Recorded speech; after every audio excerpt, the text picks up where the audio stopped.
2015 pradžioje Panevėžyje buvo 6 lauko treniruoklių aikštelės. Per pastaruosius keletą mėnesių miestą papuošė dar 4 funkcionalios lauko erdvės. Juose Panevėžio miesto savivaldybės biudžeto ir visuomenės sveikatos rėmimo specialiosios programos lėšomis įrengti lauko treniruokliai, kuriais vietos gyventojai galės naudotis ne vienerius metus. Buvo numatytos lėšos iš specialios programos, ten yra įrengtos berods 3 aikštelės, ir dar socialinių paslaugų centras, saugusių mokymo centras taip pat turėjo projektėlį ir būtent numatė ir įrengė dar iki 7 treniruoklių berods. Tai gavosi tikrai nemažai ir miestas papilnėjo būtent tais įrengimais. Gyventojams pradėjus diskutuoti dėl tokių treniruoklių poreikio, administracijos direktorius Tomas Jukna kviečia išreikšti nuomonę ir savivaldybės specialistams pateikti savo pasiūlymus. Daugiausia kyla problemų, kodėl toj vietoj pastatėte, o ne kitoj.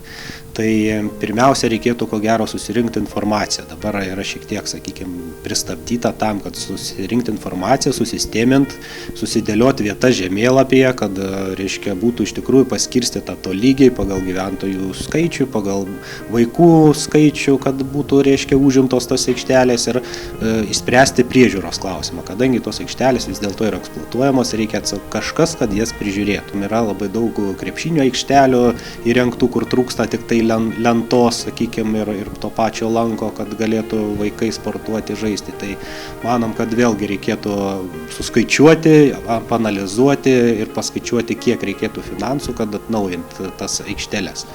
Tai galbūt šiais metais daugiau bus tokių, paskaičiavimų, sudėliojimų ir tada jau geriau padaryti dar kitais metais tikrai daugiau. O jeigu kartais būtų tikrai virš planinių lėšų, tai manau, kad dar šiais metais irgi bus nevėlu. Tomas Jukna viliasi, kad tvarkant miestą prisidės ir daugiau verslo įmonių. Mat savivaldybės specialistai mato daugybę problemų ir galimybių, tačiau joms sutvarkyti ir įgyvendinti tiesiog trūksta lėšų. Laukiam visų pasiūlymų, kur reikia, kokie srautai, kodėl reikia, kodėl mano, kad tokios, o ne kitokios reikia. Galbūt netgi gerai būtų prisekti vieną kitą nuotrauką, kaip įsivaizduoja gyventojai, kokia ta aikštelė turėtų būti.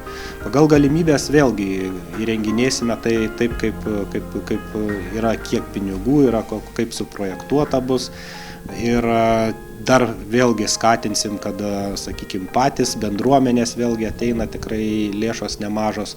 Galų gale verslas, kuris nori prisidėti prie, savo produkcijos skatinimo arba parodymo, arba reklamos, gali kaip dovaną miestui sugalvoti įteikti. Tai tas aikštelės visas priimsim visokiais būdais ir pastatysim ten, kur tikrai labiausiai reikia. Praėjusiais metais panevėžiečiams buvo organizuojami mokymai, kaip taisyklingai mankštintis, naudojantis lauko treniruokliais. Tokie užsiėmimai planuojami ir šiemet. Juos organizuos Panevėžio miesto savivaldybės visuomenės sveikatos biuras.